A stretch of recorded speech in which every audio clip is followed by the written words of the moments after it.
Ei pessoal, boa noite, aqui Matheus Scheib e eu tô com meu pai, Renato Baeta. Aqui Renato Baeta, pai do Matheus. Estamos aqui hoje começando as filmagens do que a gente acredita que vai ser uma coisa interessantíssima para quem, como eu, é leigo e não entende nada de Bíblia, de Jesus, de apóstolo. E o Matheus vai tentar explicar para o pai dele, ensinar o pai dele tudo sobre esse assunto que eu tenho interesse.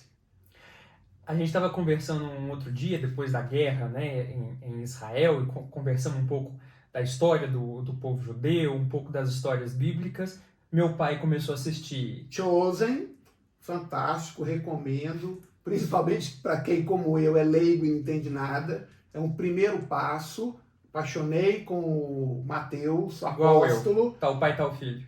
Aliás, ele é autista, Matheus? Já vamos falar sobre isso. Pois é, então isso despertou uma sementezinha e eu pensei assim, quem sabe o Matheus não vai ensinando a gente e eu, como leigo, vou tentando segurar um pouquinho, né? Porque ali o nível de informação, de conhecimento é tão grande que precisa de alguém para dar uma segurada. E esse alguém serei eu. Vamos fazer um teste de ensinar do início, totalmente, né, sem preconcepções, sem pré-entendimentos, um pouco sobre a Bíblia e sobre as histórias, para o meu pai e para você que tenha interesse aí de casa. Então, é um bate-papo de pai e de filho, mas com certeza a gente vai conversar coisas interessantes aqui, se você se interessa sobre esse tema. Partindo do princípio que a gente não sabe nada, que é o meu caso. Nós vamos falar hoje sobre Jesus. E aí, Matheus? Começamos por onde?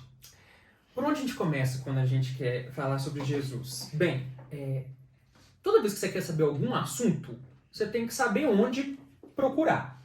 Então, o que qualquer pessoa sabe de Jesus? O que a humanidade sabe de Jesus? Bíblia. Bíblia. Então, o principal relato, o relato mais antigo, mais direto, né, mais confiável, se você realmente acredita que são aquelas pessoas que conviveram com ele, né, que são as pessoas que viveram o ministério dele, como mostra na série, são os evangelhos, os 4 evangelhos, que são os 4 primeiros livros do Novo Testamento. Matheus, eu não sei o que é Novo Testamento, o que é Velho Testamento.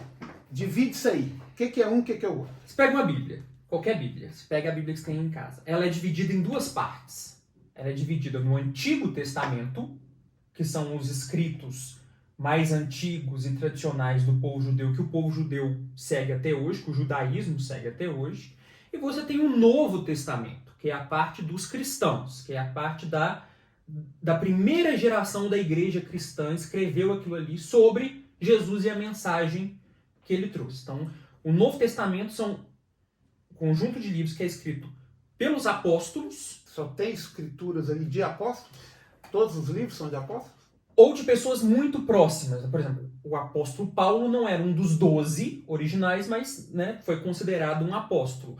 A carta de Tiago, ele não era um dos 12 apóstolos, mas ele era parente de Jesus e foi, né, o primeiro dia dele. Tiago apóstolo. Mas não era o mesmo não Tiago. Era o mesmo. Okay. Então, mas são só as pessoas que viveram naquela época, contemporâneos de Jesus, e que viram a igreja nascer. E foram todos escritos na mesma época? Foram escritos durante mais ou menos entre a década de 40 e a década de 90 depois de Cristo. Começou a ser escrito depois que Jesus morreu? Depois que Jesus já tinha morrido. Ninguém começou a escrever antes disso? Durante, não. A gente tem hipóteses literárias de que os rascunhos daquilo que seriam depois os evangelhos que nem a gente tem hoje começaram a ser escritos logo após a morte de Jesus. Então seriam quase contemporâneos, mas as versões finais do texto que nós temos são de um pouco depois. Então, o Novo Testamento são essa coleção de escritos dos apóstolos ou das pessoas que conviveram com os apóstolos, conviveram com Jesus, sobre a vida de Jesus e sobre a mensagem de Jesus. Então você tem os evangelhos, o livro de Atos, que é só sobre os apóstolos depois que Jesus morreu, ressuscitou e ascendeu aos céus, e as epístolas, que são as cartas que os apóstolos mandavam para as comunidades que eles iam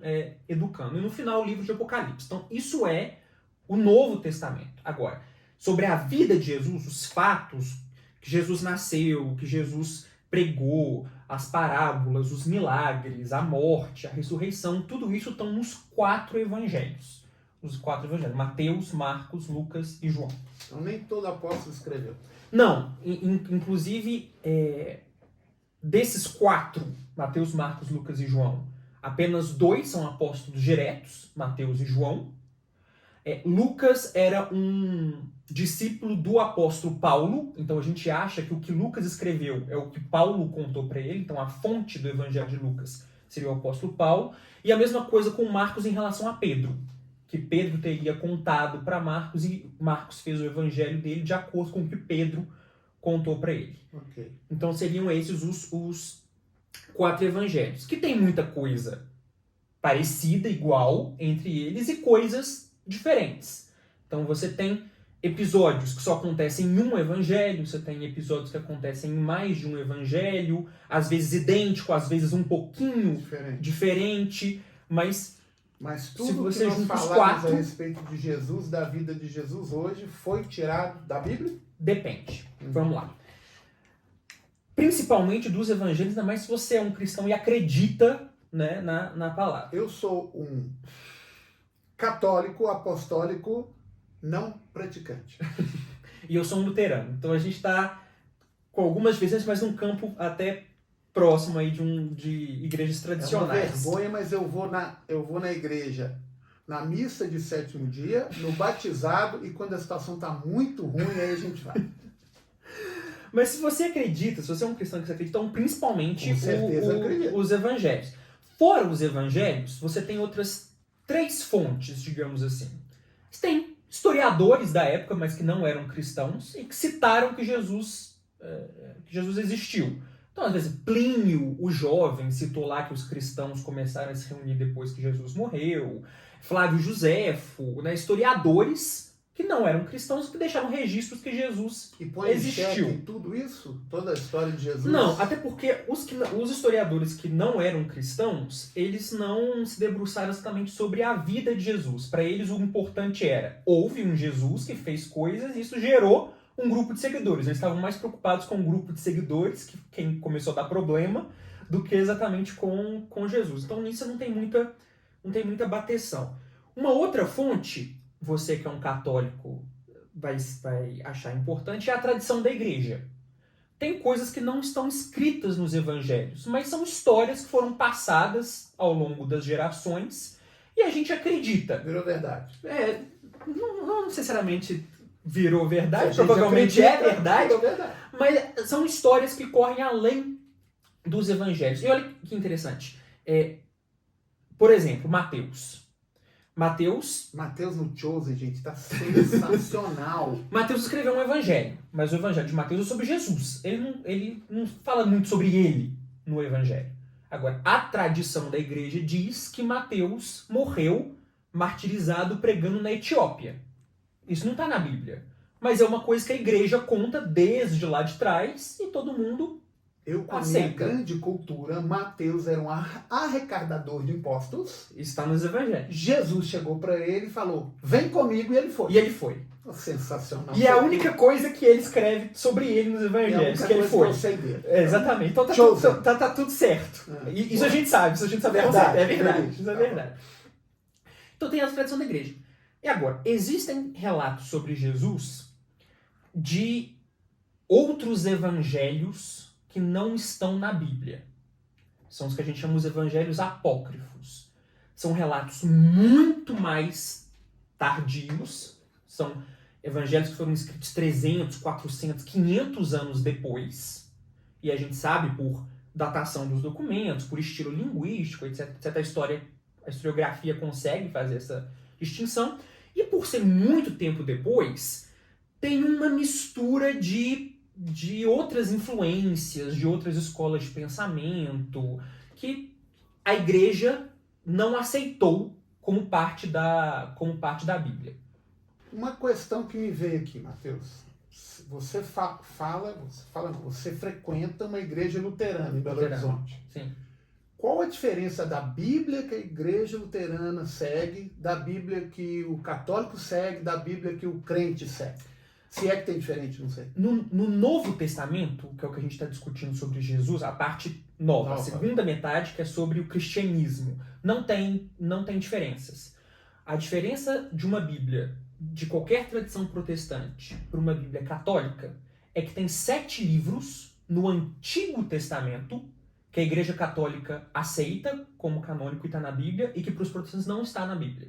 São os livros que a gente chama de deuterocanônicos. São escritos mais tardios, que teve uma disputa se eles deveriam estar na Bíblia ou não.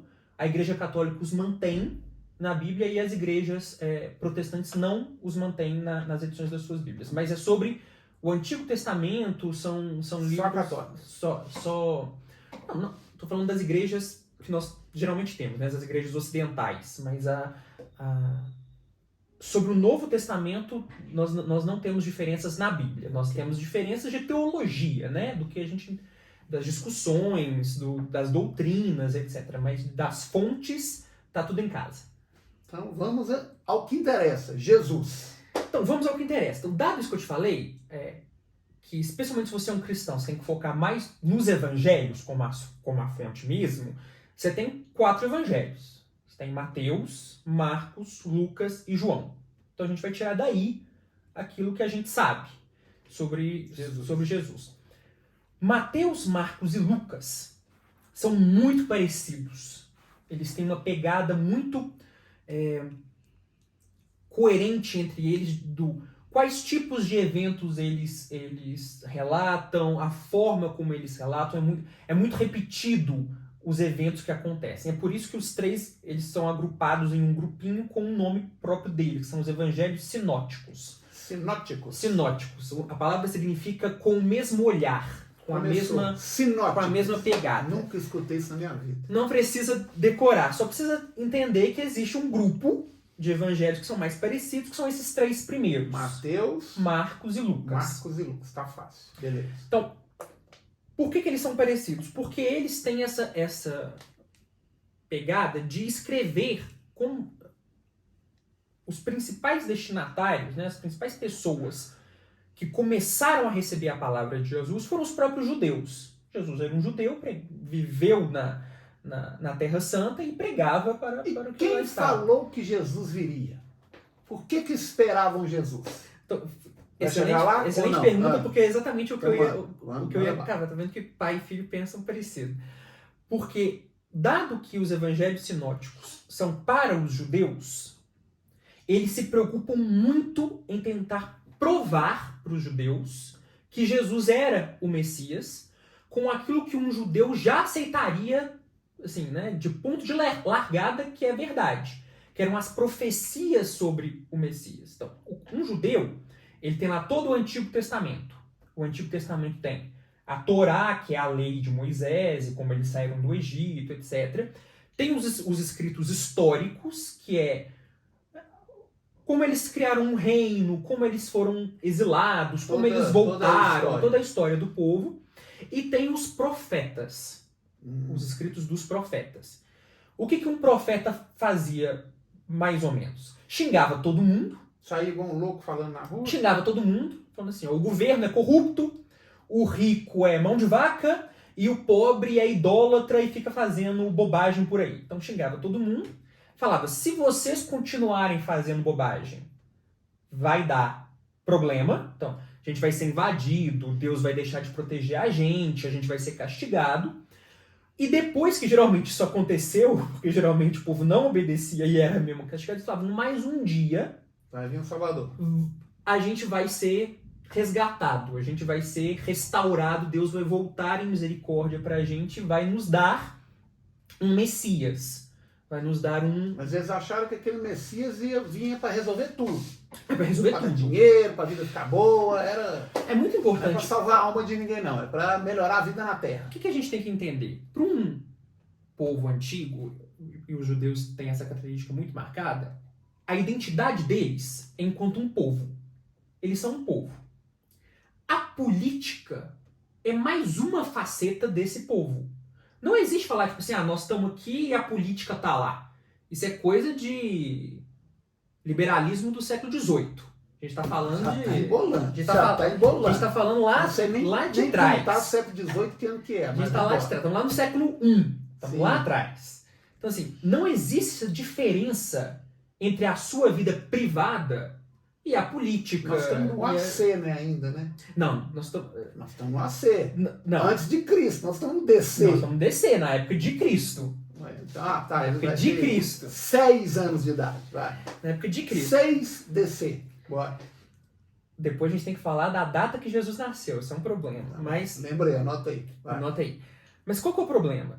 Não existe essa divisão entre sua esfera privada, sua salvação particular. O que você está preocupado é com o povo, com a sua família, com o seu clã, com a sua tribo, com todo o povo. Esse povo tem a religião deles, que não é separada da política, que não é separada da economia, é tudo a mesma E coisa. nessa época eles estavam vivendo o caos, né? Porque Eles estavam sob domínio romano. e sendo explorados. Literalmente estava uma merda. Desde que eles foram dominados pelos babilônicos no século VI a.C., eles nunca mais foram independentes. 600 anos. Em 580 e alguma coisa, Eles foram sempre escravos. eles foram dominados pelos Dominados, babilônicos, né? foram exilados para a Babilônia, depois eles conseguem voltar sobre o Império Persa. Depois da Babilônia, a Pérsia. Depois da Pérsia, Alexandre o Grande. Depois de Alexandre o Grande, os Seleucidas. Aí eles conseguem um pequeno período de 100 anos que eles conseguem se rebelar contra os Seleucidas e ter um reino independente. Quando dá quase 100 anos, vem os romanos. Então eles estão Império Romano. Então eles estão eternamente tentando essa independência e num espaço aí de 600 anos eles foram Mas independentes 100. vivendo lá onde hoje é. Mas vivendo onde é Israel. Israel. Onde é a E todos eles, você não tinha judeu bem de vida, tudo era escravo, Não. tudo era. Escravo não. Escravo não, mas diga assim. Era um povo dominado, mas os romanos eles tinham a seguinte política. Se um povo não me dá problema, eu deixo o povo até ter o próprio rei deles e eles me pagam tributo. Se eles derem muito problemas, eu ocupo militarmente, aí eu mando direto. Isso é engraçado porque se você vê o início da vida de Jesus, ainda tem um rei, que é o rei Herodes, quando Jesus nasceu. Mas quando Jesus vai ser morto, não existe um rei exatamente de Jerusalém. É o procurador, é Pôncio Mas o Pilatos. Herodes, ele era o quê? Ele era Rei. Mas ele era romano ou judeu? Judeu. Ah, era um rei judeu? Um rei judeu. E ele chegou a perseguir Jesus, não? No que a gente chama de um massacre dos inocentes, né? Qual que é a história inicial? Então, vamos lá. Vamos falar sobre a vida de Jesus mais por dentro. Você perguntou o que as Mas só pessoas rapidinho, esperavam. o Herodes começou e ele morreu, mataram, destituíram. Por que Morreu. Morreu de morte morrida ou de morte matada? Existem umas teorias, mas em tese morreu de morte morrida. Então depois, quando Jesus foi crucificado, já não tinha um rei. Especialmente da Judéia, não. Já era Os domínio. filhos do Herodes, cada um conseguiu um pedaço. Mas em Jerusalém, especificamente, não. Já era domínio Já era domínio total direto romano. E designado alguém para tomar conta dali. Alguém para que tomar era conta, que era Pilatos. Pilatos. Então, mas qual que é a questão? Lá nos profetas, lá no Antigo Testamento, Quem são os profetas? Isaías, Jeremias, Zacarias, né, existem os 4 profetas maiores e os 12 profetas menores. Nem todos falaram especificamente dos Messias, mas muitos falaram. E aí, cada vez que eles iam falar mais no futuro, Deus vai dar os Messias, eles davam umas... Mas as profecias também deviam Mas eles davam umas... cada asneira também que... Calma, não é asneira, vamos lá. Um Vai católico não vir pode Jesus, falar que é asneira. Não, mas eu não sei. Primeiro eu não sei o que eles falavam. Certo? E todos eles cantavam a vinda de Jesus? O que é um profeta?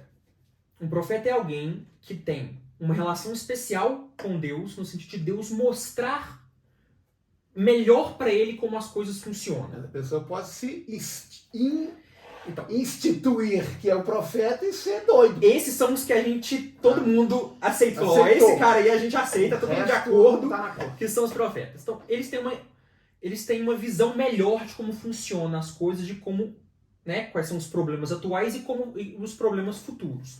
E cada hora que um falava sobre o Messias vai vir, ele dava uma pistinha, ele falava um pouco sobre como esse Messias seria.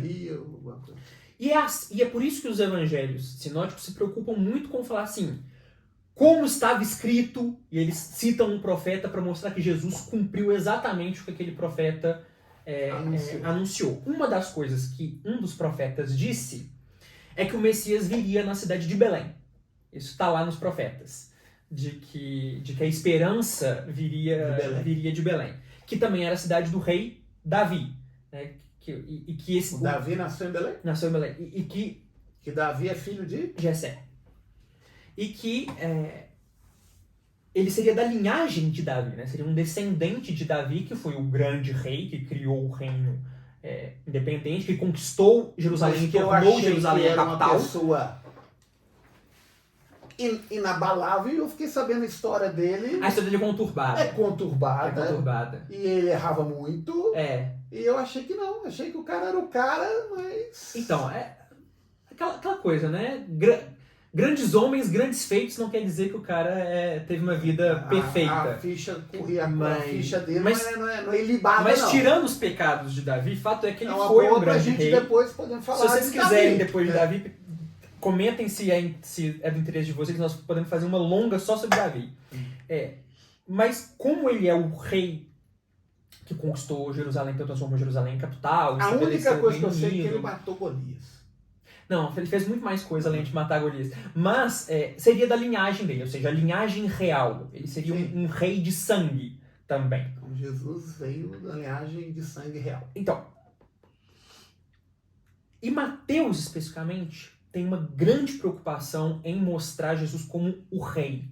Se você tem que falar assim, como que Jesus aparece em cada um dos evangelhos? Cada evangelho traça um certo perfil de Jesus. O perfil de Mateus é Jesus como rei. Logicamente, todos idolatravam Jesus, mas principalmente no Cho, você vê que ele tinha uma idolatria com Jesus, ele achava Jesus o máximo, né? Não sei porque ele não era... Ele era meio esnobado por causa de ser cobrador de impostos. Qual que é o problema de você ser cobrador de impostos? Quer dizer que você tira do seu... E ele era um judeu cobrador de impostos para dar dinheiro pro conquistador, pro romano. E ele tinha uma vida boa, não era isso? Ele Paga-se tinha uma bem. vida melhor que a maioria, digamos assim, porque ele se vendeu aos romanos. Porque ele aceitou fazer um trabalho que ninguém mais aceitaria. Aprendi isso em Chose, hein? Mas então, os evangelhos que se preocupam em falar para os judeus, se preocupam em mostrar que Jesus cumpriu as profecias. Por exemplo, nascer em Belém, ser da linhagem de Davi, fugir para o Egito e voltar, tudo isso está nos profetas. O evangelho de Mateus é muito detalhista. Tem isso? As pessoas falam que ele é muito detalhista. Bom...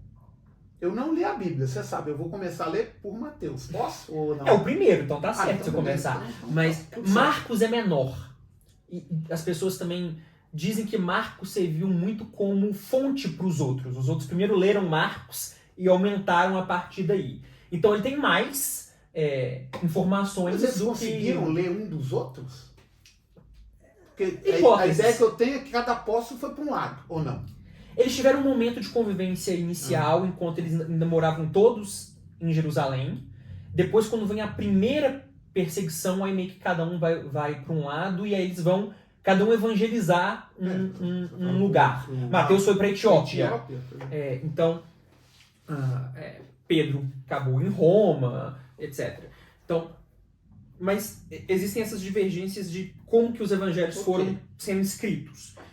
Mas então, vamos lá. Jesus. Profetas. Nasceu em Belém, da linhagem real, né, a linhagem de José e Maria, que é uma linhagem de Davi. E nessa época governava o rei Herodes, o Grande. Herodes, que era judeu. Ok. Esse aí tem mais ficha corrida que Davi, posso te garantir. Esse daí era terrível. Mas a imagem que eu tenho de Herodes é disso aí mesmo. De Davi não. De Davi a imagem que eu tenho Mas por que eu que vejo a gente tem... Eu vejo a bandeira de Israel, eu lembro da estrela de Davi. A estrela de Davi. Então, pro outro Herodes... Que você sabe que a estrela de Davi são 6 Ds, que é a inicial de Davi. 6 Ds formam a estrela de Davi. É por isso que é a estrela de Davi. Então, esse rei, Herodes, ele é chamado de Herodes o Grande, porque ele conseguiu autorização dos romanos para continuar governando tudo, tanto que depois da morte dele, cada um sai catando um pedaço, porque era uma parcela de território grande. E ele que reformou o templo de Jerusalém para ser aquela coisa opulenta, gigantesca, nababesca, que era na época que Jesus frequentou o templo. Quando você fala o templo, é uma coisa gigantesca. Tá. Então, Jesus nasce nessa época. Aí entra o problema de quando que Jesus nasceu. Porque, segundo a Bíblia, Jesus nasceu. Os reis magos... Que são? Aí a questão, tá na Bíblia ou é a tradição? Na Bíblia não fala só 3 reis magos. A tradição deu nome, deu origem, não tem nome na fez a festa do dia de reis, tudo é a tradição. Mas na Bíblia os 3 reis magos. Como é que chama? Gaspar, Melquior e Baltazar, esses nomes não estão na Bíblia, são da tradição. Mas são os 3 reis magos. Mas são os 3 reis magos. Então deu tempo de Jesus nascer, a estrela aparecer, os reis magos virem, falar com Herodes, falar, nasceu o Messias. Herodes pensar, o Messias vai ser o rei. Eles foram lá no Herodes? Foram lá no Herodes. Chegaram no Herodes. Só lá na manjedoura lá. Chegaram no Herodes e falou assim, então, cadê o... Virou pro rei, falou assim, cadê o novo? Antes de ir em Jesus lá. Cadê o novo rei? Aí Herodes falou, que beleza. Tem um novo rei na praça que não sou eu, que eu não tô sabendo. Então assim, quando vocês descobrirem, vocês me contam, porque eu vou lá nele, vou fazer uma visita também.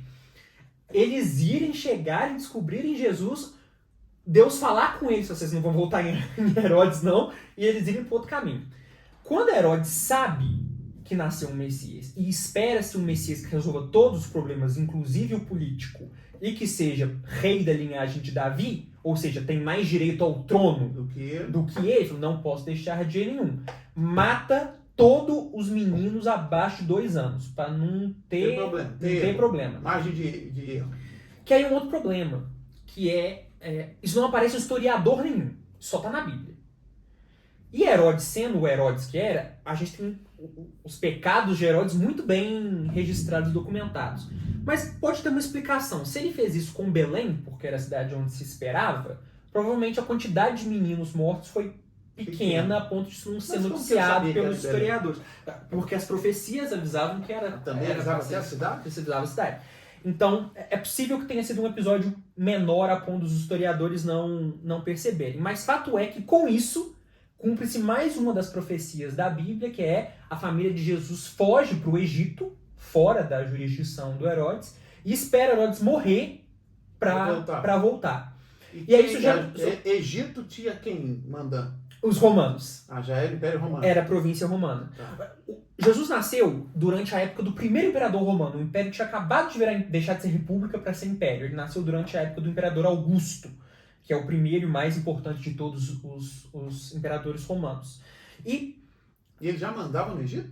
Mandava no Egito. Ele virou imperador por conquistar o Egito, né? Por vencer Marco Antônio e Cleópatra. Isso que eu ia falar, e anexar Cleópatra nessa história? Cleópatra morreu em 30 a.C. Ela foi quase contemporânea de Jesus. É mesmo?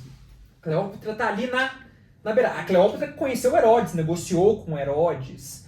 Ela tá ali ela tá ali nos finalmente. Ela tá ali nos finalmente. Só que isso gera um problema de quando Cristo nasceu. Porque a gente sabe como fato de que o rei Herodes morreu no ano 4 a.C. E se Jesus nasceu um pouquinho antes da morte dele, para dar tempo de tudo isso que eu falei que fosse acontecer, Jesus tem que ter nascido um pouco antes de 4 a.C. Então Jesus nasceu ali provavelmente entre 6 a.C. e 4 a.C. Mas o antes de Cristo não é antes dele? É um erro de cálculo crasso Porque Jesus nasceu no 0 antes de Cristo. Não existe ano 0. Existe o ano -1, 1 antes de Cristo, e 1 depois de Cristo. O ano 0 não existe no calendário. Mas ele nasceu no ano 6 antes dele? Antes dele mesmo. Que beleza.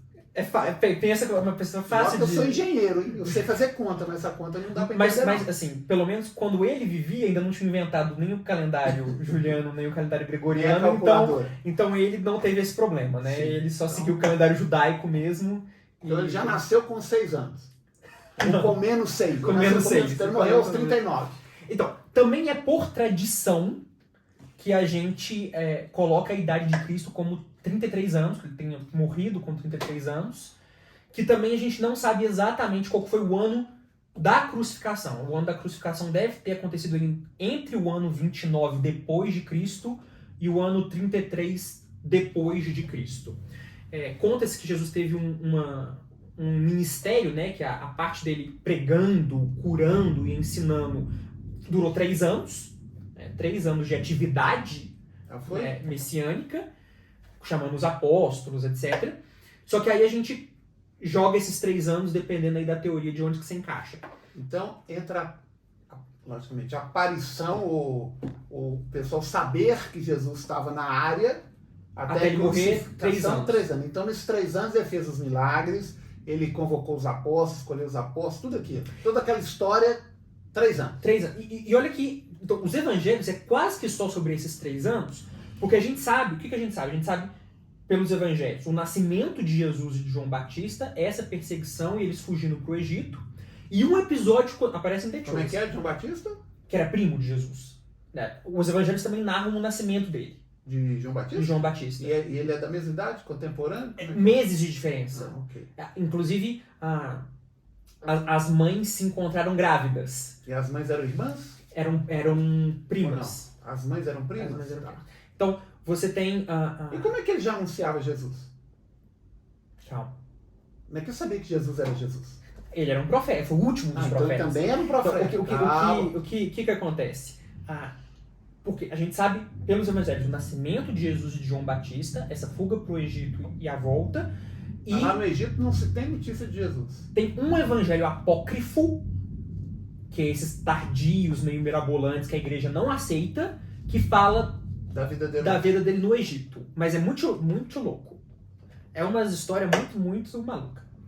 Mas vamos focar aqui. E um episódio de Jesus jovem com 12 anos, que aparece em The Chosen, eles vão para uma festa, e Jesus fica ensinando no templo, o povo vai embora e ele perde do povo, depois eles voltam, eles ficam procurando Jesus, até que acham ele ensinando os mestres do templo as coisas. Então você tem lá os velhos de 80 anos lá, que são os professores catedráticos, digamos assim, tá lá Jesus com 12 anos, falando, você não sabe nada, meu amigo, deixa eu te ensinar qual que é a real. E é a única coisa que a gente sabe da infância de Jesus. Depois a gente já acha Jesus crescido, 30 anos de idade, que ele começa o ministério dele sendo batizado. Começa no batismo. Eu ia perguntar, como é que começa? João Batista batiza aí? João Batista está batizando todo mundo. Sim. O batismo, naquela época também já era uma conversão ao cristianismo, não? Então, o batismo falando de judeu. O batismo é um pouquinho antes do cristianismo, porque ele começa com João Batista e alguns outros pregadores da época que introduzem esse novo rito, digamos assim. O batismo não faz parte da ritualística judaica. É uma coisa um pouco nova, que simbolizava, ao você ser batizado, que você se arrependia de todos os seus pecados passados. E o que é um arrependimento? Né? Eu sinto remorso pelo erro que eu fiz e eu tenho firme propósito de não fazer de novo. Então, eu sou o arrependimento que João pregava e batizava. Começou a vida nova. Começou a vida nova. Okay. Então, por isso que o batismo no cristianismo ele é um sacramento, né? Que ele tem esse caráter. O que é sacramento? Deus não vai desenha para me entender. É uma coisa que é diferente na sua igreja da minha. Na sua igreja tem 7, na minha tem 2. 7 sacramentos? 7 sacramentos. Eu não sei quais são os 7 sacramentos. Então a minha igreja tem 7 o quê? 7 sacramentos. 7 sacramentos. Quais são os 7 sacramentos? Não faço nem ideia. O batismo, que é o primeiro. A Eucaristia, ou a comunhão, tanto que você faz um curso de primeira comunhão. Sim. A crisma, que é a confirmação. A confissão, ou a penitência, que o padre te dá ao se confessar. A extrema-unção dos doentes no leito de morte. E 2 que ou você faz um ou você faz outro. Que é ou você casa, que é o matrimônio, ou você pode ser ordenado, né? Você vira padre. Padre. Então esses são os 7 sacramentos da Igreja Católica. Eu vou fazer a minha aqui, eu confesso que eu não sabia. E da sua é qual? E você tem que se confessar pelo menos uma vez por ano, Estou- segundo a Igreja. Estou devendo 57. Tá devendo 57 confissões. E na minha é só o batismo e a Eucaristia, a comunhão. A gente deu uma enxugada. Mas por que o batismo é um sacramento? Ou seja, ele é um rito iniciático. Ele é a primeira coisa, quando você se torna um cristão, você recebe o batismo. Ou seja, você nasceu de novo em Cristo, e você tem uma vida nova em Cristo. Então, é o primeiro de todos os sacramentos. Então, o engraçado é que Cristo é batizado. Que João batiza todo mundo, inclusive Jesus. E quando Jesus chega para ser batizado, João fala assim, você tá doido? Eu que vou te batizar, você que vai me batizar. Jesus fala, não, vai na minha que eu tô fazendo a coisa do jeito certo. E aceita ser batizado. Inclusive, uma das primeiras manifestações que Jesus é o Messias, segundo os evangelhos, né? Quando Jesus é batizado, abrem-se os céus e Deus fala, este é o meu filho amado. E é ali que começa... Qual rio que ele foi batizado? No Rio Jordão. Então tá, Rio Jordão. Inclusive tem uma tradição das monarquias de importar água do Rio Jordão para batizar os meninos. Para poder fazer o mais parecido que Cristo fez. Vamos começar a engarrafar água do Rio Jordão. É um bom negócio. Simonia isso. Mas tudo bem. Bora. Mas Foco. Começa com o batismo. E depois do batismo, Jesus começa o ministério dele chamando os apóstolos e crescendo. E não só os apóstolos, né? Os evangelhos falam de episódios que envolvem mais do que 12 pessoas. Então tem uma hora que Jesus manda 70 discípulos numa missão. Fala-se que, né, vivia com ele os apóstolos, as pessoas das cidades que iam vendo ele e também um grupo de mulheres, como aparece em The Chosen, né? Maria Madalena e outras que vão se juntando. Seguindo então lá. formam Ele tinha seguidores, então. um cortejo, né? Forma um grupinho, núcleo duro, mas também milhares de pessoas que escutam, que são curadas, etc. Porque o que é, né? E isso ele tá morando aonde? A cidade onde ele mais morou foi Cafarnaum. Isso é aonde? Perto do Mar da Galileia. Tá bom. A família dele é de Nazaré, né, da Galileia, tanto que ele é chamado ou de Nazareno ou de Galileu. Ele não nasceu em Belém, gente? Só nasceu em Belém, que era a cidade da família do José. Mas depois eles se fixam em Nazaré, tanto que ele é chamado Jesus de Nazaré. Jesus de Nazaré, o Nazareno, o Nazireu. E Nazaré que é uma cidade da região da Galileia, que é no norte do que hoje é Israel. Norte de Israel, mas é Israel. É Terra Santa. Terra Santa. Que na época era dividida em várias regiões administrativas do Império. Você tinha a Galileia, a Samaria, a Judéia, né? Sim. Nesse caso era a Galileia, e ele morava a maior parte do tempo que ele morou em um lugar. Cafarnaum, que é a cidade onde The Chosen... The Chosen só fala em Cafarnaum. Perto do Mar da Galileia. E perto de Nazaré. Na região de Nazaré. Okay. Então, só que desde que ele começou o ministério dele, ele virou quase que um pregador itinerante, assim. Ele passava muito pouco tempo fixo em um lugar. Ele ia e ficava... Mas tudo ali temporadas. Israel, tudo na Terra Santa. Existem poucos relatos de que ele se aventurou um pouco fora das fronteiras, por exemplo, na região de Tiro, da Fenícia, deu umas saidinhas. Mas... Israel é muito pequeno. Pro padrão brasileiro, sim. Israel é o quê? É um Paraná da vida? É menor do que o estado do Rio de Janeiro. Muito pequeno. É pequeno comparado com o Brasil, mas se você fica rodando lá é chão. E você faz tudo a pé, né? Ou de mula. Mas você fica tudo ali. Mas qual que é a pegada desses 3 evangelhos focados em falar as coisas para os judeus? Que é Mateus, Marcos e Lucas. Que Jesus cumpre as profecias e tudo que Jesus faz eles atrelam a uma profecia, porque é assim que você convence um judeu, porque o judeu já tem as profecias na cabeça. Então, tem que acontecer para ser o cara. Tem que acontecer desse jeito para ser o cara. E muita correlação da vida dele com a vida de Moisés. Então, por exemplo, esse negócio de ir e voltar do Egito, Moisés. Esse negócio das crianças morrerem, né? Moisés. Tem E por que Moisés é tão importante? Desculpa o leigo aqui. Moisés é o maior dos legisladores e dos profetas. É o cara que tirou o povo da escravidão do Egito, trouxe eles para a terra e deu a lei, a Torá, que todo mundo fica falando assim, a lei, que é a parte mais importante. Moisés que deu.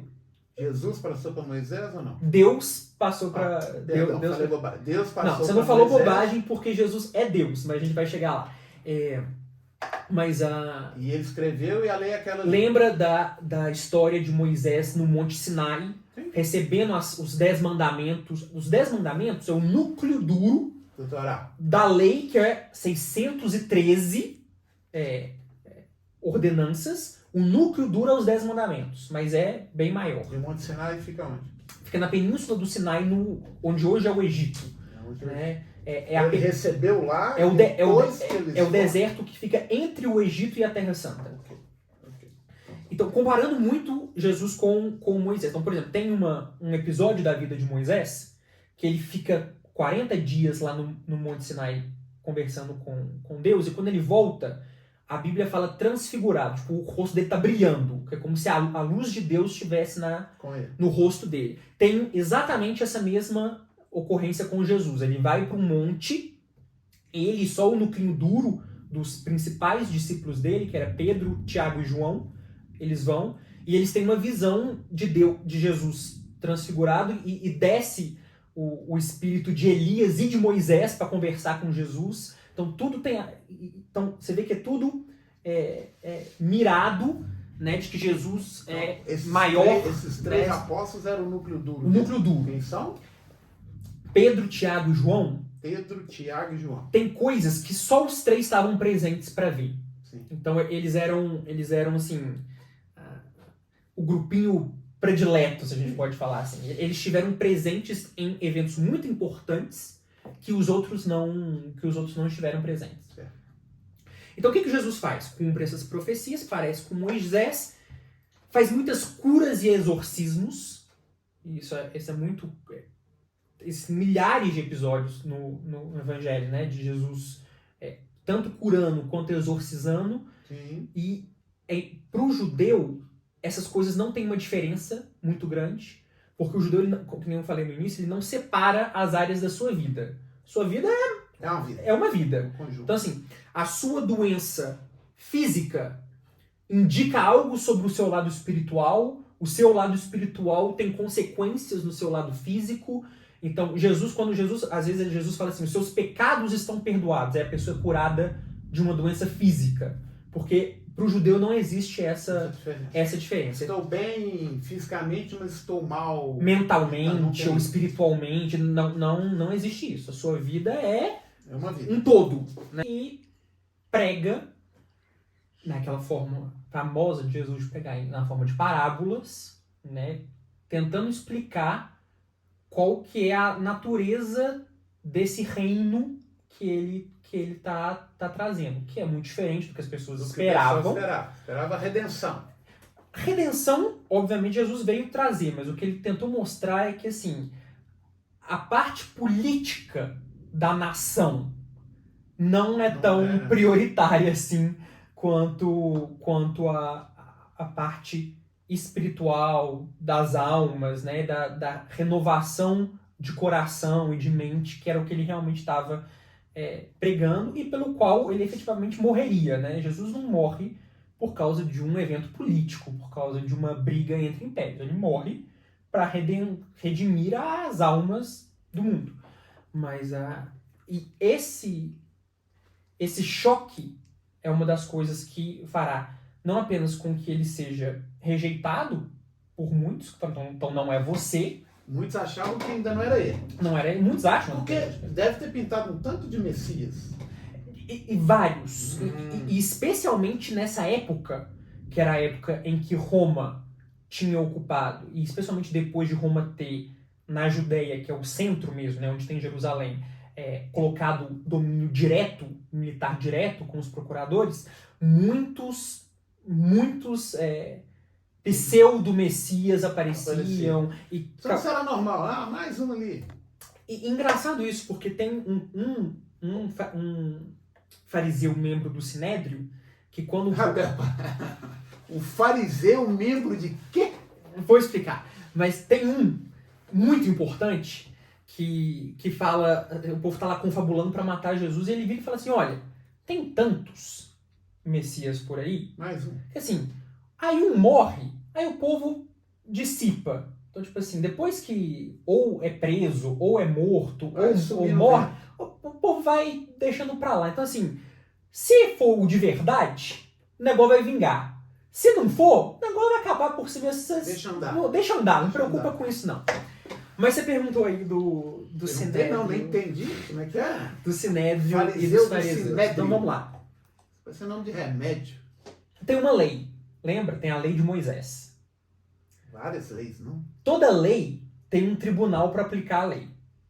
Quem era responsável por julgar, né, na prática a lei de Moisés era o grande Sinédrio de Jerusalém. Era a mais alta corte religiosa judaica. É o nosso STJ. É o nosso STF. STF. Mas religioso. É o nosso STF religioso. E quem chegava a esse nível era o quê? Só os mais renomados. Mas qual que era a designação dos caras? Depende, na verdade, porque... na verdade, você era membro do Sinédrio. O Sinédrio tinha dois cargos que se chamavam pelo nome. O Nassi, que era o presidente do Sinédrio, e o Av Beit Din, que é o gerente operacional, o segundo lugar do Sinédrio. Que até aparece, às vezes, no The Chosen, esses dois nomes. Sim, sim.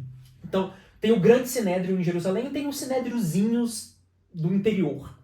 Mas o Sinédrio era composto pelos altos, né, as pessoas mais letradas, os professores mais renomados, que existiam 4 seitas na época de Jesus, mas as duas mais importantes, as que têm mais peso, tanto para a história de Jesus quanto para a história geral, são os fariseus e os saduceus. Fariseu eu já escutei, saduceus nunca ouvi falar. Os saduceus era a corrente mais ligada aos sacerdotes do templo, e por o templo só existir em Jerusalém, eles se concentravam em Jerusalém, e por Jerusalém ser a capital, eles também eram os mais envolvidos nas intrigas políticas da coisa. Então, era um partido muito alta classe, o povo, os mais bem-nascidos, sacerdotes do templo e com conexões políticas. Era o partido dos saduceus, e eles tinham uma característica, que é eles só aceitavam a Torá, ou seja, os 5 primeiros livros, o Pentateuco de Moisés. Eles só aceitavam o que estava escrito, ou seja, a tradição, o que os professores ensinavam não valia, e por causa disso eles negavam a ressurreição dos mortos, a possibilidade teológica da ressurreição dos mortos. Esses são os saduceus. Os fariseus eram aquelas pessoas que, apesar de serem extremamente rigorosos com a aplicação da lei, aceitavam todos os escritos que hoje compõem o Antigo Testamento. Então, a Torá, os escritos históricos e os profetas, e seguiam muito as tradições das escolas. Então, assim, eu fui educado por fulano, que foi educado por fulano, que foi educado por fulano, e aí, nisso que tem a tradição. Porque meu mestre ensinou assim, porque o mestre do meu mestre ensinou assim. Isso, os fariseus. Os fariseus. Então, eles eram os mais tradicionais, no sentido que eles respeitavam a tradição e ficavam evocando esses ensinamentos. Só que eles, os fariseus... Os outros, então, eram mais duros. Eram mais duros no núcleo duro. Os fariseus têm mais de onde tirar. Só que como eles têm mais de onde tirar, também eles cobravam umas regrinhas que os outros não cobravam. Porque porque o jeito tradicional de se fazer assim é Y. Então você tem que seguir porque é o jeito tradicional. Então, querendo ou não, eles também eram muito rígidos, mas por uma outra vertente. Só que tem um problema. Os fariseus aceitam a ressurreição dos mortos, defendem a ressurreição dos mortos. Então, quando Jesus prega, eu vou ressuscitar, e um dia todos os que acreditarem em mim também vão ressuscitar, o fariseu gosta. O saduceu não gosta. Então tem alguns episódios da vida de Jesus que os fariseus meio que defenderam Jesus dos saduceus. Então, assim, é uma dicotomia, porque Jesus xingava muito os fariseus, assim, vocês são hipócritas, vocês pedem 1 trilhão de leis, vocês mesmos não cumprem, né? Vocês ficam inventando coisa pro povo seguir que não tá nos escritos inspirados por Deus. Então, assim, é engraçado porque tem alguns fariseus amigos de Jesus e tem os fariseus que Jesus entra em embate. Você tem 2 fariseus famosos, você tem, na verdade, 3 fariseus famosos na Bíblia que se convertem. Nicodemos, Chosen, que se converte primeiro meio às escondidas, porque ele não quer perder, né, o prestígio e a relação dele, mas que depois da morte de Jesus ajuda a enterrar Jesus. Mas você não sabia, não. José de Arimateia, que é quem cede o túmulo dele para Jesus, que é um membro do Sinédrio, que vira para Pilatos e fala assim, você pode, por favor, me dar o corpo de Jesus para eu enterrar Foi José de dignamente? Arimateia? José de Arimateia. Pilatos aceitou? Pilatos deixa. Por quê? Era amigo do Zé, não? O Zé era uma pessoa, era um membro do Sinédrio, né? Você tem que pensar que o cara Essa eu não fazia ideia disso. Nicodemos também era, a tradição diz que ele era membro do Sinédrio também. Sinédrio que julgou Jesus e condenou Jesus à morte por blasfêmia. Então, ou eles não estavam presentes ou eles ficaram meio quietinhos para não levar a mesma punição. Mas o outro é quem? O terceiro é Paulo. Paulo era um fariseu que perseguia a igreja e que depois se converterá, se tornará o grande apóstolo Paulo, depois de uma visão que ele tem de Jesus na famosa estrada para Damasco, quando ele está indo perseguir. Também da gente se vocês tiverem interesse, comentem se vocês querem só sobre o apóstolo Paulo, porque tem pano para manga o apóstolo Paulo também. Então, os 3 eram fariseus. Então, o que mostra que tem problemas na relação de Jesus com os fariseus, mas tem alguns fariseus que acabam convertendo e aceitando. Então, interessante. Você tem essas... José de Arimateia. Nunca imaginava isso. Mas tanto é que Jesus é enterrado num túmulo, porque um crucificado... O que é a crucificação? É o pior castigo já inventado pelo homem que Roma aplicava só para os desertores do exército. Era só assim... A escória da escória que era crucificado. Que se você analisa medicamente, é a tortura no seu... Na verdade, você morre de asfixia e de insolação, na verdade, né? Porque você não sangra o suficiente para morrer de sangramento. Então você fica lá crucificado lá até você morrer. Então, a crucificação era uma punição para os desertores do exército. Então, assim, era a pior atitude. Então, Jesus deveria, pela lei romana, ser jogado em vala comum. Mas é José de Arimateia que pega e coloca no túmulo que ele já tinha construído para ele mesmo, coloca o corpo de Jesus. Mas vamos lá, nós estávamos falando do ministério de Jesus, que é cumprir as profecias, curar e ensinar o povo. Jesus. E pregar um novo tipo de reino. Até que quando chega um ponto em que ele meio que já tinha feito o que tinha para fazer na parte em vida, começa a falar para os apóstolos, olha, chegando minha hora. Conforme disseram os profetas, apesar de que as pessoas interpretavam o Messias nessa parte militar, política, gloriosa, também tem nos profetas indicações de que o Messias deveria sofrer pelo povo, né? Tomar as dores do povo para si. Sim. E aí Jesus começa a falar, olha, está chegando minha hora, o Filho de Deus tem que ser levantado, né? Chosen fala, né? Assim como Moisés levantou a serpente no deserto, o Filho do Homem tem que ser levantado pelos pecados do povo. Ou seja, a crucificação tem um sentido teológico, né? Jesus chorando no Getsemane fala para Deus, se puder... Chorando aonde? No jardim do Getsemane. É um jardim em Jerusalém onde ele costumava orar, e quando ele está para ser traído, ele ora e chora sangue, sua sangue, né? E pede para Deus assim, se puder me passar esse cálice, seria bom, mas seja feita a sua vontade, estou aqui para cumprir a vontade. Então, assim, a crucificação é realmente uma coisa muito Ai, extrema. Se pudesse pular... Se pudesse não ser desse jeito, se Deus Pai pudesse limpar essa parte para ele, aqui, mas que seja feita a vontade. Porque essa questão, né? Jesus... Isso ele conversou com Deus no jardim, só os dois. De Getsemane?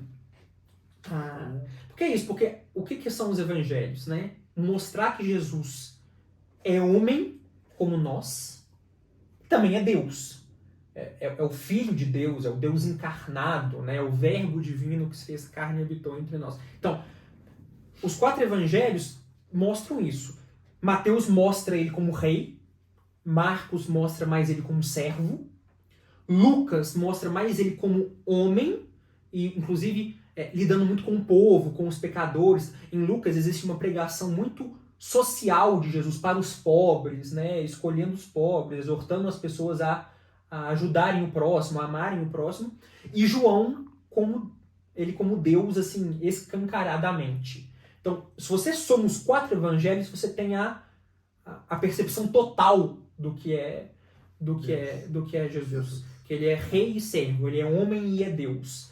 E crucificado, ele não apenas cumpre as profecias, mas realmente consegue, né, o perdão de Deus para toda a humanidade. Porque qual é a lógica do Messias ter que ser crucificado? A lógica é: todos nós deveríamos morrer pelos nossos pecados, por tudo que nós fizemos de ruim nessa vida, e Deus é justo, então de alguma forma tem que ter consequência para tudo de errado que nós fazemos, mas Jesus se oferece no nosso lugar para limpar a barra, para limpar a nossa barra, e uma vez que ele limpa a barra, Deus consegue ser justo, mas também consegue ser misericordioso, porque agora nós que cremos em Cristo conseguimos... Uma viajada que eu dei aqui. Por que Cordeiro de Deus que limpa o pecado? É uma imagem, né? Exatamente isso. Com a morte de Jesus, o derramamento do seu sangue, ele tira os pecados do mundo. Os meus pecados são perdoados porque Jesus levou todos os meus pecados na cruz. Que era o que fazia antigamente com os cordeiros. Que era o que fazia antigamente com os cordeiros, que eram sacrificados. Então, quem fala essa frase? João Batista. Quando vê Jesus chegando, João Batista? João Batista fala: eis o Cordeiro de Deus que tira os pecados do mundo. Foi ele que falou? Ele que falou. Aprendi mais uma hoje. Foi João Batista. Olha que chique, velho. Então, e é uma imagem. E olha que louco. Quando o apóstolo João, no livro de Apocalipse, tem uma visão do céu. O apóstolo João. João teve uma visão, que é o livro de Apocalipse. O livro de Apocalipse é o apóstolo João tendo uma visão. É só isso? Só isso. E aí ele olha para o trono de Deus, né? E ele vê um cordeiro. Ele vê um cordeiro, tipo assim, ele vê Jesus na forma de um cordeiro, né? Que é o cordeiro imolado desde a fundação do mundo, né? O cordeiro que tira os pecados do mundo. Agora vamos voltar à história. Quem crucificou Jesus? Então, a culpa por quem crucificou Jesus tem um debate aí de quem que é o principal culpado. Por que acontece? Jesus passa os 3 anos pregando e se indispondo com muita gente. Chega uma hora que eles falam assim: não, vamos acabar com esse cara antes que ele acabe com a gente. Mas aí já tinham aceitado que realmente ele era o enviado. Ou não necessariamente? Não necessariamente. Encheu tanto o saco que falou: vamos... O problema tem muita gente seguindo ele. E isso é capital na mão de Jesus, tanto religioso quanto político, né? E aí, então, o que acontece? Jesus é traído por Judas Iscariotes. Como é que é essa traição? Eu também não sei. O Evangelho fala 2 coisas sobre Judas Iscariotes. Primeiro, falava que ele era corrupto, porque ele que cuidava do dinheiro dos apóstolos, que ele tirava o percentual, passava a mão. E chega uma hora que ele fala que... Então, ou, por um lado, fala que ele vendeu o Cristo por cobiça, né, por corrupção mesmo, e 3 evangelhos falam que ele foi possuído pelo capiroto, né, que Satanás entrou em Judas para fazer a traição. E ele, como é que fez a traição? Não sei. Ele vende efetivamente de Mas Jesus. ele falou onde é que ele estava? Exato. Ele, logo após a Santa Ceia, que foi o último encontro né, de Jesus com os Apóstolos. apóstolos, que a gente acha, né, que foi se a gente pega a tradição que formou a Semana Santa, o que a gente segue na Semana Santa, né? Todos os dias da Semana Santa você repete exatamente os últimos dias de Jesus. Então você tem Essa é a menor ideia. Então, na Quinta-feira Santa, você tem a ceia. Na sexta-feira, você tem a paixão. No sábado, você tem o sábado de aleluia e a malhação do Judas, né? que é Judas morrendo. E no domingo, você tem a ressurreição. Essa é a Semana Santa. Você vai seguindo os passos. E é feriado. Então, é bom. Então, você tem a última ceia na quinta-feira, na época da Páscoa, Ceia, lá. que quando Jesus instituiu a Santa Ceia, Pronto. né? Quando Jesus fez a primeira Santa Ceia. Então ele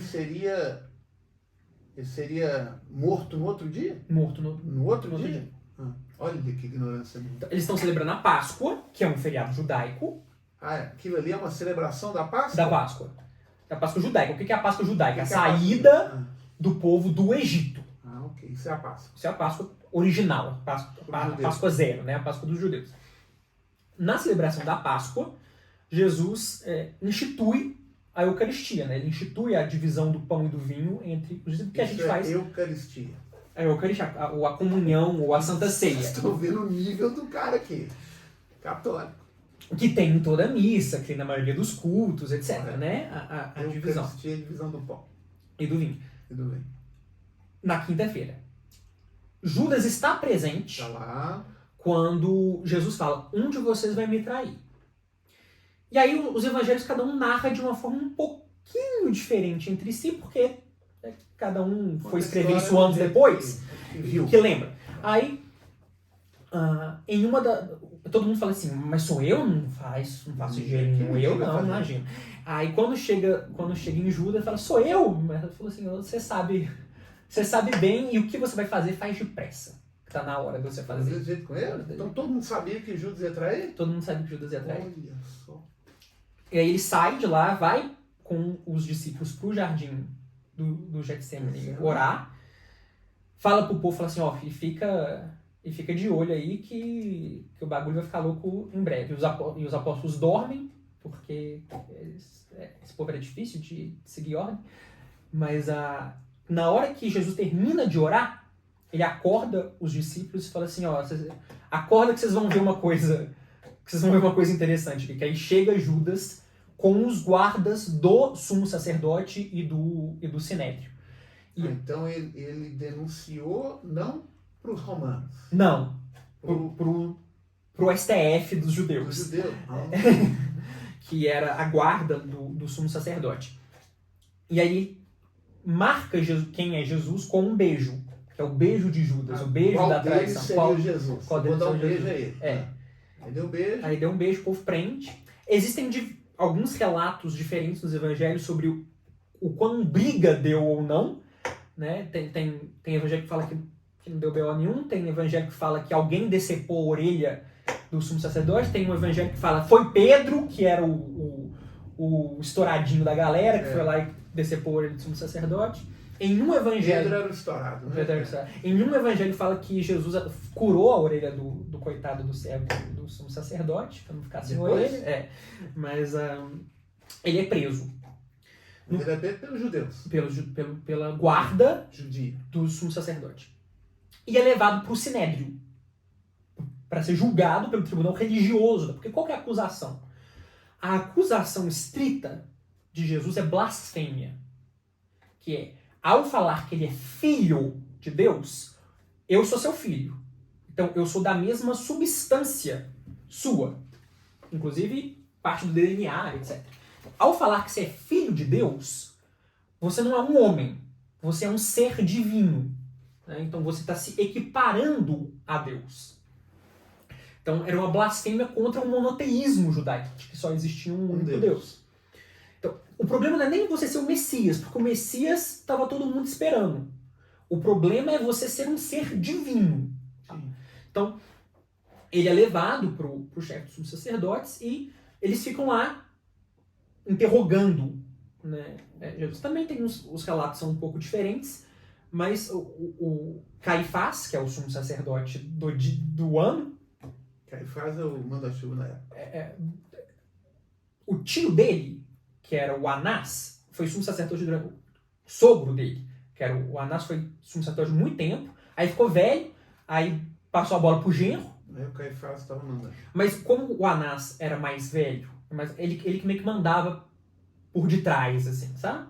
Tanto é que a Bíblia chama os dois de sumo sacerdote, apesar de que só pode ter um sacerdote. Lula no governo Dilma. Lula no governo Dilma, exatamente. Era o Anás no pontificado de Caifás. Sim. Então tem uma hora que o Caifás está lá interrogando e fala assim, se você é o Cristo, fala logo, o Jesus. Aí Jesus dá uma resposta que é tipo assim, você mesmo disse, ou seja, não preciso falar, que você mesmo está falando que eu sou. E aí ele dá uma complementada, que é o que o povo pega ele. E você verá o Filho do Homem descendo do céu na nuvem de glória, etc, etc, etc. Aí ele fala, não, aí agora é blasfêmia. Porque agora você falou que você é igual a Deus. Aí tem aquela coisa, né? Rasga a veste, cospe na cara, e todo aquele ritual todo. E, assim, blasfemou. Para a lei mosaica, para a lei de Moisés, blasfêmia é delito passível de morte por apedrejamento. Só que aí tá. Como eram os romanos que governavam, especialmente na Judéia, em Jerusalém, que agora já tinha um procurador romano direto. Isso em Jerusalém. Só Roma podia dar pena de morte. O Estado romano não deixava ninguém condenar porque é o monopólio do império, né? Só o império pode punir Você alguém pode prender, mas não pode pena de morte. Com pena de morte. Então, assim, já que é delito de pena de morte, tem que mandar para o procurador, que é Pilatos. Pôncio Pilatos, que era o procurador na época. Então aí que entrou Pilatos na história? Pilatos estava lá de boa, Olha. Até que chega o sinédrico e fala, olha, a gente quer matar esse cara aqui. Você pode, por favor, confirmar a sentença? Aí Pilatos falou assim, vamos ver se esse cara fez alguma coisa, né? Porque, enfim. E Pilatos começou a interrogar Jesus. E aí também os evangelhos diferem. Tem um evangelho que fala que Jesus não ficou calado, deixou ele falando sozinho. Tem um que Jesus só respondeu, tipo assim, tudo aí que você falou é isso aí. E tem um que Jesus dá uma declaração parecida com o que ele deu pro sumo sacerdote pro Pilatos. Só que como Pilatos é um político corrupto, romano, tá nem aí. Essa briga de quem é Deus, quem não é Deus, quem é Messias, quem não é Messias, não interessa. Então ele fala assim, olha, tô vendo errado o que esse cara fez. Sabe? Assim, ele não tentou dar um golpe de Estado, ele não tentou, sabe, depor o Estado romano. Vou soltar. Assim, você não vai soltar, não. Por quê? Porque se ele tá falando que ele é o Messias, e a gente espera um Messias político, um dia os discípulos dele vão tentar fazer com que ele seja rei. E quem é o rei? Qual é o único rei? Aí os judeus viram, porque sabe onde que vai pegar no calo do Pilatos, falam assim, o único rei que a gente aceita é César. O único rei que a gente aceita é o romano. Então, enquanto você deixar isso aqui correndo solto, um dia isso aqui vai ser uma ameaça política. Aí Pilatos fala assim, não, vou mandar açoitar, só para dar um corretivo no moleque, e depois eu solto. Manda açoitar, volta. Fala assim, eu vou soltar ele. É Páscoa, na tradição da Páscoa, o Estado romano perdoava um criminoso. Aí, fala que incitado pelos sacerdotes, o povo fala, não solta Jesus, solta Barrabás. Ele botou lá os dois do lado, um do lado do outro. Botou os dois no lado do outro, é os filmes que enquadra, né? Mas na Barrabás que a gente sabe, inclusive a gente sabe historicamente que era assassino, agitador, e daí pra pior, ladrão, etc. Então, grita o povo lá que quer que solte o Barrabás. Chega uma hora que Pilatos enche tanta paciência que você, é isso que vocês querem? Eu que não vou criar contra o povo caos. E deixa Lava as mãos. Assim, olha, eu sou limpo do sangue desse homem. Tipo assim, eu vou deixar matar, mas não sou eu que tô matando. Vocês é que escolheram. Aí o povo falou, não, é nós mesmo, pode deixar. Então, Mas o povo estava lá, não era nenhum discípulo, nenhum seguidor de Jesus. Olha que engraçado. A gente sabe que pouco tempo antes, quando Jesus entrou em Jerusalém, ele entrou meio que numa festa, assim, aclamado, né? Entrou no jumentinho, o povo colocando as parreiras no chão para ele passar, Hosana ao filho de Davi, glória a Deus nas alturas. Mas isso mostra o que os evangelistas querem mostrar pra gente, é o quão volúvel era o povo. Uma hora o povo tá te aplaudindo, outra hora o povo tá te apedrejando, uma hora o povo vai... Não. Quando, por exemplo, no início dos evangelhos fala que João Batista estava batizando, fala que Jerusalém inteira foi lá para ser batizada. Mostra que o povo é meio... né? Vai na onda, o povo vai na onda. O povo é espírito da multidão, né? Você vai... Como é até hoje. Como é... Lota o Maracanã e manda xingar o juiz. É essa. Então... No Evangelho também tem uma etapa do julgamento que Pilatos manda Jesus para Herodes, filho do Herodes o Grande, que era dono, ele era na divisão dos filhos do Herodes. Um deles, que é esse Herodes, ficou com a Galileia. Na hora que Pilatos vê que Jesus é da Galileia, fala, que ótimo, não é problema meu, e manda ele pro Herodes. A Herodes brinca um pouco com Jesus, bota uma capa de rei no ombro de Jesus. Lá o rei. E manda de volta para Pilatos. Voltou para Pilatos. Mas, enfim, fato é que Pilatos, como procurador romano, lava as mãos e dá a ordem para ser crucificado. Todo mundo que já foi numa catedral pode saber isso visualmente, porque em toda catedral, ou em toda igreja grande que tem espaço para isso, você tem as estações da cruz ao redor da nave da catedral, que são 12 estações da cruz. Né? Bota a coroa de espinhos. Esse é o caminho dele até ser morrer. Né? A via dolorosa, ou a via crucis, é o trajeto de onde ele foi julgado até onde ele foi efetivamente crucificado, no Calvário, no Gólgota. Agora, as estações da cruz pegam um tempo... desde dele ser julgado até ele ser enterrado. Então pega... julgam ele aí. Açoitam ele. Bota a coroa de espinhos na cabeça dele. Ele tem que carregar a cruz. Não consegue... cai 3 vezes. Bota o Simão para carregar o resto. Ele caiu 3 vezes e Simão carregou o resto da cruz? Simão carregou? Não sabia. Então... tem todo o trajeto do que a gente chama de a paixão de Cristo, até ele efetivamente ser crucificado, que é assim, uma morte indizível, dolorosamente, porque ele não apenas foi açoitado, fincado, pregado, levantado, insolação, desidratação. Inclusive fala que as mulheres, no caminho, tentaram dar para ele uma mistura que as pessoas davam, que era vinagre com fel, que tem um efeito meio amortecente para você sentir menos. Né, para você não sofrer tanto, que Jesus recusou. Um anestésico que Jesus recusou. Ele só aceita quando ele já está pregado na cruz, quase morrendo, que o povo embebe uma esponja no vinagre para dar para ele, que aí ele toma. Mas assim, ele escolheu sentir, sabe, toda a paixão.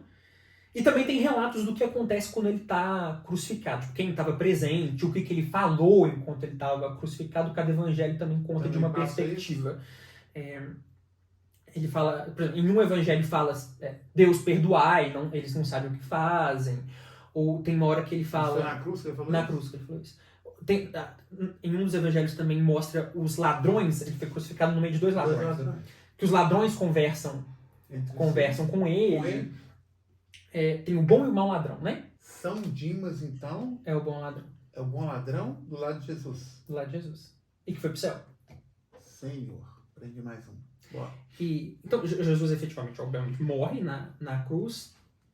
Fala-se, né, que o centurião ainda trespassou o flanco dele, né, com uma lança, ou seja, para confirmar a morte. Ele na cruz ainda. E foi sepultado na tumba do José de Arimateia. Então ele ressuscita na tumba de José de Arimateia. Agora que minha ficha caiu. É lá que é a tumba de José de Arimateia. Ele é encerrado na tumba e a tumba é selada, né, com uma pedra. Sim. Quando depois de 3 dias, na contagem dos judeus, né, que é de pôr do sol a pôr do sol, não que nem a gente conta. Que para nós, Jesus morreu na sexta e ressuscitou no domingo. Sim. Isso daria para nós 2 dias, 2 dias. mas para os judeus que conta Pôr do sol. por pôr do sol a pôr do sol, dá 3 dias. Então, no terceiro dia, quando, né, No segundo dia, para nós. assim, se contar do jeito que hoje se conta, Seria né, 2 dias, de sexta para domingo. de sexta para domingo. Então, quando você chega, quando as mulheres que acompanhavam Jesus chegam para visitar a tumba, encontram a tumba aberta e vazia. Está aberta, elas entram e está vazia. E aí também tem leves diferenças entre os relatos dos evangelhos.